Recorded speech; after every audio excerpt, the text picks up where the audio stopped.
আমাদের সকলের পছন্দ গোপাল ভাঁড়ের গল্প। তাই আমি নিয়ে এসেছি তোমাদের জন্য মজার মজার গোপাল ভাঁড়ের গল্প। মনে করে কিন্তু সাবস্ক্রাইব করতে ভুলবে না, আর লাইক শেয়ার করতে একদম ভুলো না। তাহলে চলো গোপাল ভাঁড়ের গল্প শুনে নেওয়া যাক। সেবার পাঠশালে আনন্দের ধুম পড়ে গেল। পানাপুরের জমিদার মশাই পাঠশালে পরিদর্শনে আসছেন। গুরু মশাই সকলকেই যথা সময়ে আসতে বলেছেন।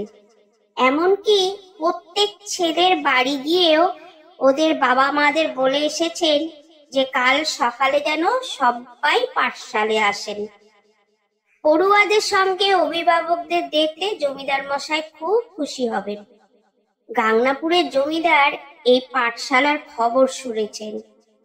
তারও ইচ্ছে তার জমিদারিতে গোটা কয়েক এরকম পাঠশালা করে দেন।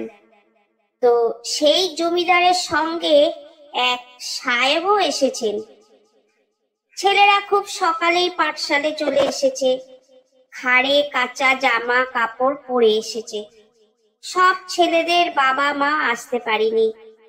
কেউ আসেনি আবার লজ্জায়, কেউ আসেনি কাজে আটকে পড়ে যাওয়ায়।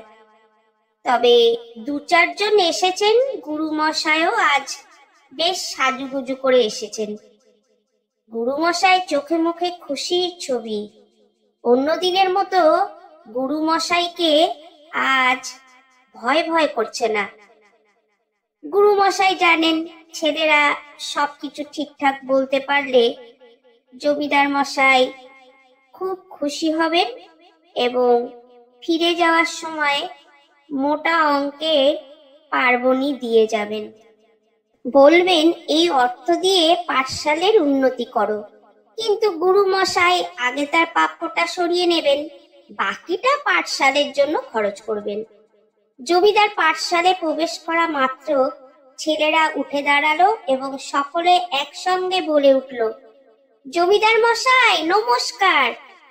জমিদার যার পরনায় খুশি হলেন।